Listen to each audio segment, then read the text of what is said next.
All right, welcome back. Welcome new viewers, maybe. I don't know. Your friend Cliff here, talking about some Genesis does. That's probably what you would have heard if I didn't edit over the commercial with my annoying voice. Yeah, it's hard to find good clips for these videos. Someone either owns them, and I don't want to ask them if I can use it. Anyways, I picked 10 games this time, I remembered. Last couple of vids, I think I only did 9 because I'm an idiot. Try to do 10 usually. I don't know why I picked 10, honestly. Pick some games you may know, you may not know. They may be gems. You may like them, you may not. I don't know. But we'll take a look at some ones that I found interesting and fun. Maybe you'd like to add them to your collection. Let me know in the comments. We'll start off with one of my favorite franchises, Dick Tracy. It's a 1991 side-scrolling arcade video game developed by Sega Technical Institute, published by Sega, and was based on the 1990 movie, but does not follow the plot. Tracy receives word that the gangster Big Boy is up to something at the train yard. When he arrives, he finds a train carrying a shipment of nitroglycerin. He eventually tracks the shipment to the criminal Lips Manless, who reveals that Big Boy has used the nitroglycerin for his secret explosives factory. Yeah. Clever, Big Boy, clever. A very solid plot, honestly. So what? He has a factory. Just go shut the factory down. End of game, I guess. Yeah. The shooting here is a little sporadic for me in the beginning. I kind of forgot the buttons and how to use the cursor at first, but you really don't have to move it as much as I was. Once you get it down, it's actually quite easy. I made it look complicated there in the beginning, so. But yeah, this is a fun one. I'm a fan of the franchise. The movie was, it was something. We'll just say that. Like the comic books. Definitely had to add this to the collection. They made a couple of these for NES and Super NES. I think the Game Boy's got a Dick Tracy game, so. But yeah, this one's definitely one I would add to your collection. You Genesis fans. Here's a weird one. Probably weren't expecting to see in a Sega Genesis video. Garfield Cotton-Yak. This is a 1995 side-scrolling platform game developed and published by Sega. Odie scares Garfield while they're watching television. They fall on the TV and of course break it. Both Odie and Garfield attempt to repair it before their owner John catches them. However, the thrown spare parts become an electronic monster known as the Glitch that transports Garfield into the TV where he must defeat Old Glitch in order to get out. Odie, he is some of the bosses too at the end. I believe in this one he's like Dracula or a vampire boss or whatever. I don't know. But yeah, this is a fun platformer. It's not, I don't know, it's probably, like I said, it's not what you expected, but man, it's fun, and I just try to show games that are weird, odd, fun, just something out of the norm. I don't know. At the end of the day, I just want to play something that isn't too difficult sometimes. Sometimes I just want to jump in a simple platformer. Garfield's that game, so. This one, however, X-Men 2, The Clone Wars, little bit more difficult. This is a 1995 platform game that was developed by Head Games, published by Sega. And yes, you screaming into the television at home, this is the sequel to 1993's X-Men. The game is based on a current story arc from the comics at the time of development, narrated through Cerebro and Professor X's communication with each other. Cerebro detects that the techno-organic, my god, I rushed that one. The techno-organic alien race, known as the Phalanx, have returned and have contaminated a Sentinel manufacturing facility. Learning this, Professor X dispatches the X-Men, Beast, as you saw, Psylocke, Gambit, Nightcrawler, Wolverine, which you're seeing now, and Cyclops. They're set out to destroy the Phalanx virus, but discover that the virus has spread to Avalon, home of Exodus, and that pesky Magneto. Uh-oh. Yeah, this one is a little more difficult than Garfield, but I would say it's sort of similar to like Teenage Mutant Ninja Turtles for the Game Boy, where you can choose other turtles once you've lost a turtle. Same here, you have other X-Men that keep carrying you forward, so you can kind of get a lot farther in this style platform game, which I like. And it's the X-Men, so if you're a fan of comic books, fan of the X-Men, there you go.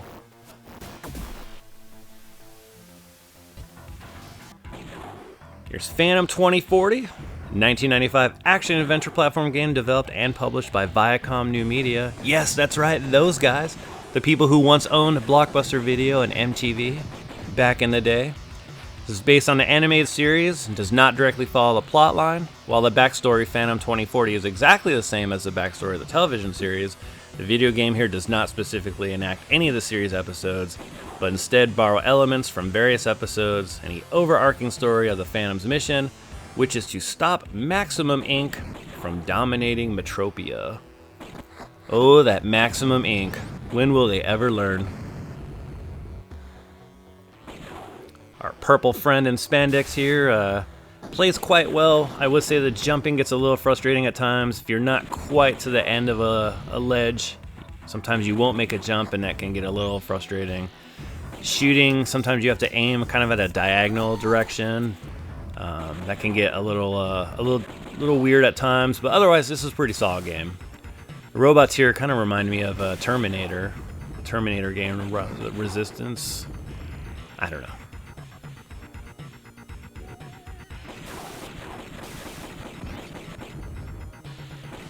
Trying to think.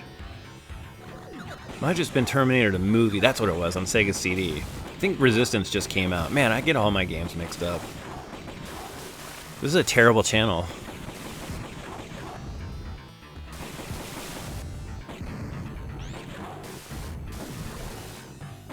Take us to the next game, Phantom, which is Marvel Land, a 1990 platform game developed and published by Namco. In Marvel Land, you play as Prince Paco, who's on a quest to save Princess Luxie from the evil Mole King across 4 worlds that take place in an amusement park. Power-ups will make it easier, of course, to defeat enemies. You can collect various items to increase your score.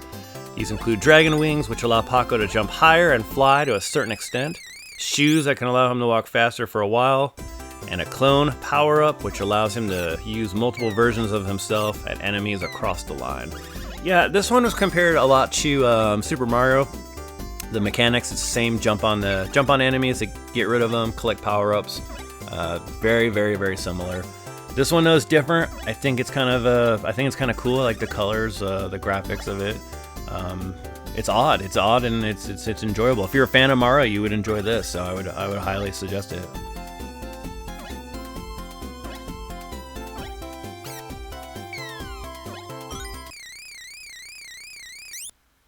It wouldn't be a video of mine if I didn't show myself perishing in a clip. I tend to die a lot in these because, again, I just play these as I go. So, you're welcome.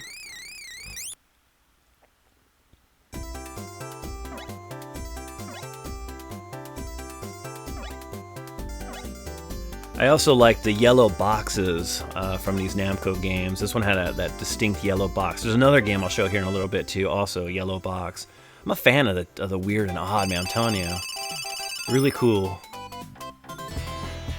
Alright, here's Comix Zone. This one's probably a little bit more of a known game, just like X-Men was. This is a 1995 beat-em-up, developed and published by Sega. Sketch Turner, a starving artist and freelance rock musician living in New York. He's working on his newest comic book called Comix Zone. It's a story of the New World Empire's attempt to defend Earth from an invasion of alien renegades. With inspiration coming from Sketch's oddly vivid dreams and nightmares. Alright. One night, Sketch is working on Comix Zone. During a thunderstorm, a lightning bolt strikes a panel of the comic. In this instant, its main villain, a powerful mutant named Mortis, escapes the comic book's pages, desiring to kill Sketch so he can become flesh and blood and take over the real world. God, I mean, you think just he'd be happy enough to just be alive first, but he just instantly went for like, I'm gonna be alive, I'm not gonna celebrate, I'm just gonna go straight taking over the world. So, that's a lot.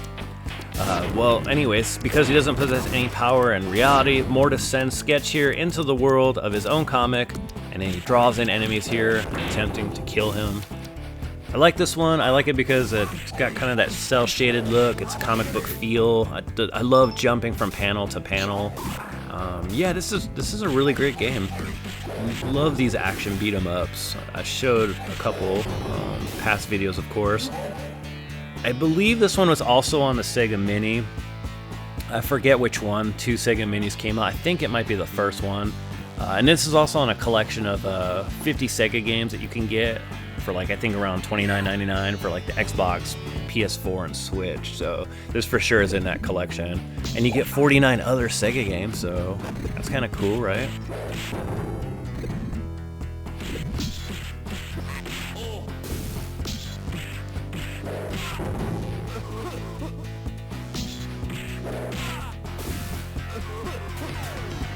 Alright, here's another one of those yellow boxes. Look at it, from Namco. This is Burning Force, a 1990 third-person arcade shooter that was developed and published by Namco. You control a space cadet named Hiromi Tengenji, who is part of her final training and must battle high-tech enemies through 6 worlds of 4 areas on a futuristic air bike named Sign Duck. Yes. Please, please, by all means, make your "That's Quacktastic" joke from Billy Madison as you ride your Sign Duck. Very much like Space Harrier. I'm a huge Space Harrier fan. This plays exactly like it, so if you are a Space Harrier fan, this is one you should actually pick up, or get, or download. I won't ask. Not my business.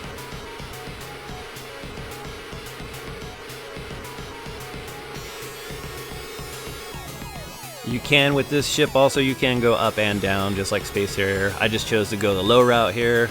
I think in the little part of the next clip that I added to it, I kind of go up in the air a little bit.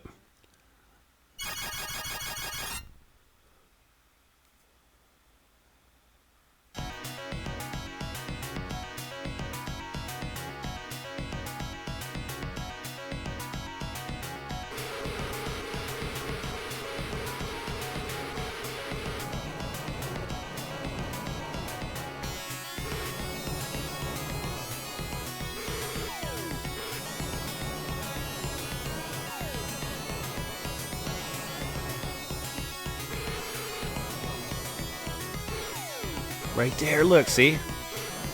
I wasn't fibbing. Alright, from one sea to another. This is High Seas Havoc, a 1993 action-adventure platform game that was developed and published by Data East. The story is about an anthropomorphic pirate seal named Havoc. Alright. His young sidekick Tide, a girl named Bridget, and an evil walrus named Bernardo. Bernardo is looking for Emeralda, which is a gem that can cause whole armies to be toppled. A map shows where Emeraldo is located, and Bernardo is looking for said map. Havoc and Tide discover Bridget unconscious at a beach. We've all been there. We won't ask what she was doing. When she wakes up in a dwelling, she instructs Havoc to keep her and the map safe. So Havoc hides the map in a cliff. Okay. After Bernardo's henchmen kidnap Bridget and Tide, Havoc sets off to rescue them. In this game here, plays a lot like Sonic with not as much speed as Sonic the Hedgehog, but very similar. I like it.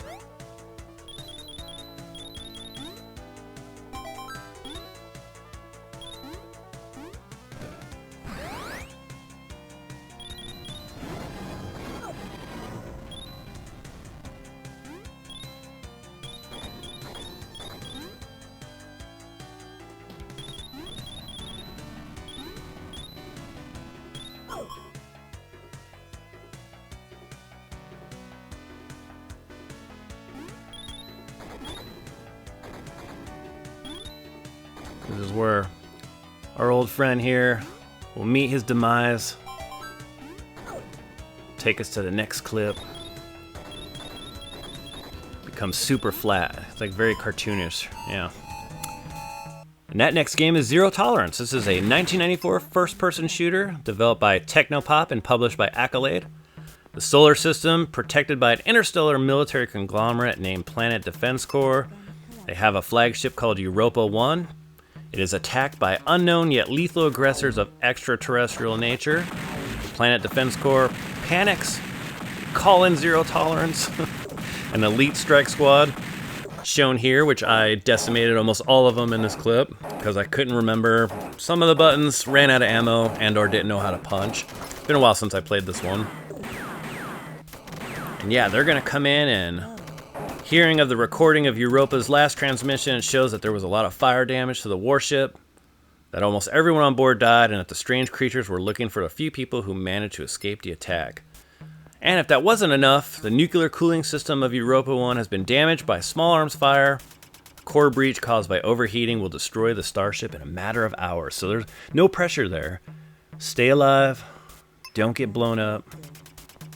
So that you can stay alive. But yeah, as far as FPS games go for back in the day, this one is definitely, it's no Doom, but I like it. I like what they did with it. You can also get this a 2-game collection as well on Switch, Xbox One, and PlayStation 4. Definitely one to look into.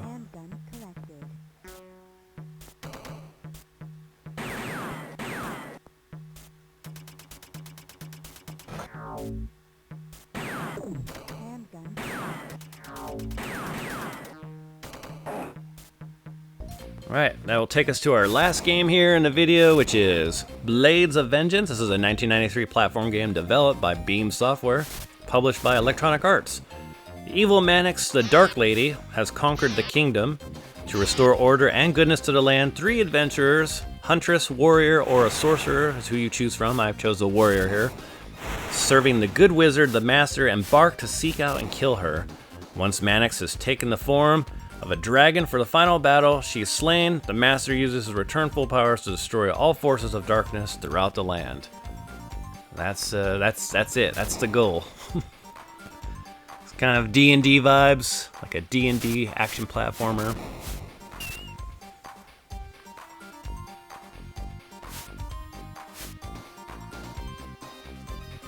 Apparently you can't fall from that height. I don't know why, but alright. Probably the one weird thing I noticed while I was playing this. But yeah, it's a pretty solid game. Or I wouldn't have put it in here, right?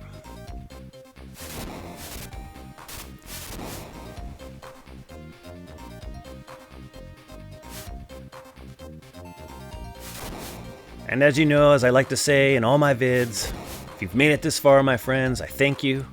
We'll see you on the next video, which I have no idea what it is. Take care.